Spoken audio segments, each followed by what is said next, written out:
Issues that matter. MG യൂണിവേഴ്സിറ്റിയുടെ ഇംഗ്ലീഷിലാണ് നമുക്ക് പഠിക്കാനുള്ള ഒരു പാഠം ലൂയിജി പിരാൻഡലോയുടെ വാർ എന്ന കഥയാണ്.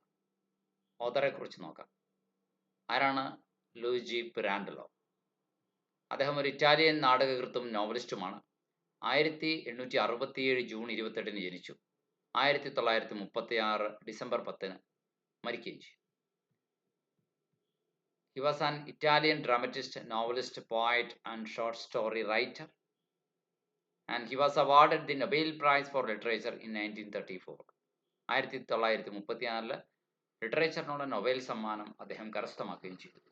His first collection of poems was മാൽഗിക്കൊണ്ടോ. മാൽഗിക്കൊണ്ടോ ആണ് അദ്ദേഹത്തിൻ്റെ ആദ്യ കാവ്യസമാഹാരം. 17-ാം വയസ്സിൽ അദ്ദേഹത്തെ കഥ എഴുതി. കാപ്പനറ്റ എന്നുള്ള കഥ. At the age of 17, he published his first short story, Capanetta. His collection of short stories, Amore Senza Amor, was published in 1894. Pirandello's The Outcast, which was published in 1893, was his first novel. 1893 പ്രസിദ്ധീകരിച്ച outcast ആദ്യ നോവലായി മാറി.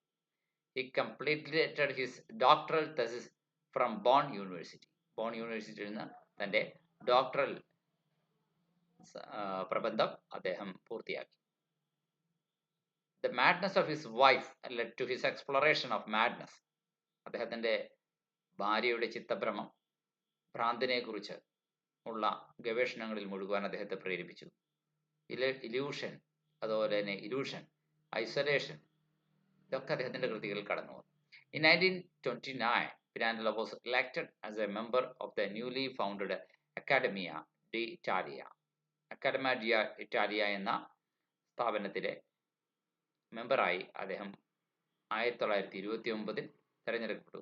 അന്ന് പുതുതായി സ്ഥാപിച്ച ഒരു സ്ഥാപനമാണത്. In Paris, he received Legion of Honor, and in 1925, with the help of Mussolini, he had publicly announced his admiration for the playwright. മുസോളിനിയുമായിട്ട് വലിയ ചങ്ങാത്തമുണ്ടായിരുന്നു. ഈ നാടകകൃത്തിനോടുള്ള തൻ്റെ വ്യക്തിപരമായ ആദരവ് മുസോളിനി നേരിട്ട് പറഞ്ഞിട്ടുണ്ട്. പിരാൻഡലോ opened his own art theatre in Rome. റോമിൽ അദ്ദേഹം സ്വന്തമായി ഒരു ആർട്ട് തിയേറ്ററും തുടങ്ങി. The most popular of Pirandello's comedies is his masterpiece Six Characters in Search of an Author. Pirandello was clearly the greatest Italian playwright of his time, and he has left a lasting mark on all the playwrights who have followed him. Nobel പുരസ്കാര ജേതാവാണ്, Italian നാടകകൃത്തും കവിയുമാണ് Louis പിരാൻഡലോ. മാൽഗിക്കൊണ്ടോ ആണ് അദ്ദേഹത്തിൻ്റെ ആദ്യ പദ്യസമാഹാരം. 17-ാം വയസ്സിൽ അദ്ദേഹത്തിൻ്റെ ആദ്യ ചെറുകഥയായ കപ്പാനറ്റ് പ്രസിദ്ധീകരിച്ചു. 1894 ആദ്യ ചെറുകഥാ സമാഹാരം അമോറി സെൻസ അമോറി പ്രസിദ്ധീകരിച്ചു. ബോൺ യൂണിവേഴ്സിറ്റിയിൽ നിന്നാണ് PhD നേടിയത്. ഭാര്യയുടെ മാനസിക വിഭ്രാന്തി അദ്ദേഹത്തിന് ഉന്മാദം, ഏകാന്തത എന്നിവയെക്കുറിച്ച് ദീർഘമായ അന്വേഷണങ്ങൾക്ക് നിമിത്തമായി. 1929 അക്കാദമിയ ഡി ഇറ്റാലിയയിലേക്ക് പിരാൻഡലോ തിരഞ്ഞെടുക്കപ്പെട്ടു. പാരീസിൽ അദ്ദേഹത്തിന് ലീജിയൻ ഓഫ് ഓണർ പദവി ലഭിച്ചു. 1925 മുസോളിനിയുടെ സഹായത്തോടെ സ്വതന്ത്രമായ ഒരു ആർട്ട് തിയേറ്ററും റോമിൽ അദ്ദേഹം ആരംഭിച്ചു. അദ്ദേഹത്തിൻ്റെ ഏറ്റവും പ്രധാന കൃതി six characters in search of an author എന്നതാണ് കഥ. വാർ was written in 1980 and is set in a train carriage in Italy during the World War I. ഒന്നാം ലോക മഹായുദ്ധ കാലഘട്ടത്തിൽ ഒരു തീവണ്ടി മുറിക്കുള്ളിൽ നടക്കുന്ന രീതിയിലാണ് കഥ സെറ്റ് ചെയ്തിരിക്കുന്നത്. വാർ വാസ് റിട്ടൺ ഇൻ 1980. 1918 ഈ വാർ എന്നത് എഴുതിയത്. ആൻഡ് ഈ set in A train carriage in ഇറ്റലിയിൽ വെച്ച് ഒരു തീവണ്ടി മുറിക്കുള്ളിൽ വെച്ച് കഥ നടക്കുന്നു. കഥാസന്ദർഭവും അതേ കഥാപാത്രങ്ങളൊക്കെ ആ ഒരു തീവണ്ടി മുറിയിൽ തന്നെ ഉള്ളവരായിട്ടാണ് ചിത്രീകരിച്ചിരിക്കുന്നത്.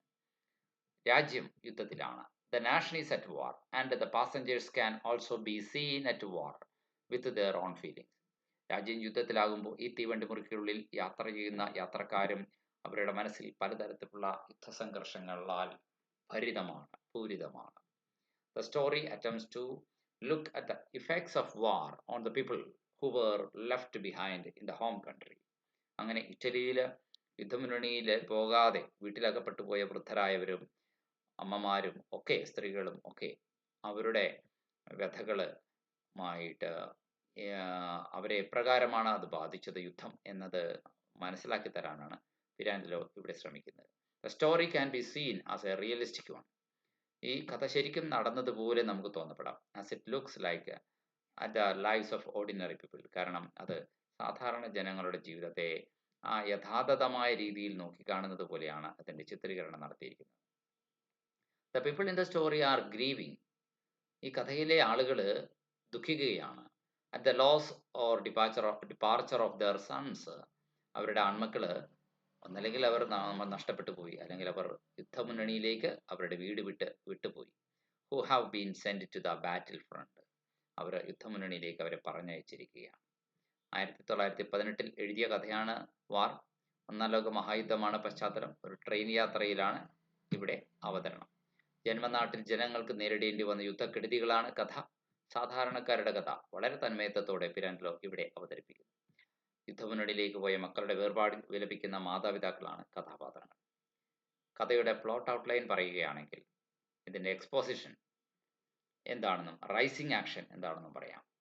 The man and old woman board on a train to leave Rome. Rome വിട്ടു പോകുവാൻ വേണ്ടിയിട്ട് ഒരു തീവണ്ടിയിൽ കയറുകയാണ് ഒരു മനുഷ്യനും അയാളുടെ ഭാര്യയും. And the woman appears to be in deep mourning. ആ സ്ത്രീ ആവട്ടെ കടുത്ത ദുഃഖാചരണത്തിലാണ്. MOURNING. മോർണിംഗ് എന്ന് പറഞ്ഞാൽ ദുഃഖാചരണമാണ്. കടുത്ത ദുഃഖാചരണത്തിലാണ് എന്ന് അവരുടെ വേഷവിധാനം തെളിയിക്കുന്നു. റൈസിംഗ് ആക്ഷൻ ഇതിലെ പ്രധാനപ്പെട്ട സംഭവം എന്താണ്? Several passengers argue about who should be the saddest. എങ്ങനെയുള്ള വ്യക്തിയാണ് ഏറ്റവും അധികം ദുഃഖിക്കുന്ന വ്യക്തി എന്നതിനെക്കുറിച്ചൊരു ചർച്ച തന്നെ തീവണ്ടി കമ്പാർട്ട്മെൻറ്റിൽ നടക്കുകയാണ്. കാരണം വൃദ്ധനാ സ്ത്രീയെ പരിചയപ്പെടുത്തുന്നത് എൻ്റെ ഭാര്യ, പാവം മകൻ യുദ്ധമുന്നണിയിലേക്ക് പോയതിൻ്റെ സങ്കടത്തിൽ വല്ലാതെ വ്യഥിതയാണ്, അവർക്കിരിക്കാൻ ഒരു ഇരിപ്പിടം കൊടുക്കണേ, അവരെ ഒന്ന് അനുകമ്പയോടെ നോക്കണേ എന്നൊക്കെ പറയുമ്പോൾ അവിടെയുള്ളവരെല്ലാവരും തീർച്ചയായിട്ടും അവരുടെ മക്കൾ മരിച്ചുപോയവരോ അല്ലെങ്കിൽ യുദ്ധമുന്നണിയിലേക്ക് പോയവരോ യുദ്ധത്തിൻ്റെ കെടുതികൾ അനുഭവിച്ചവരോ തന്നെയാണ്. അപ്പോൾ ഈ ഒരു സ്ത്രീക്ക് മാത്രമായുള്ള ഒരു പ്രശ്നമല്ല അത്.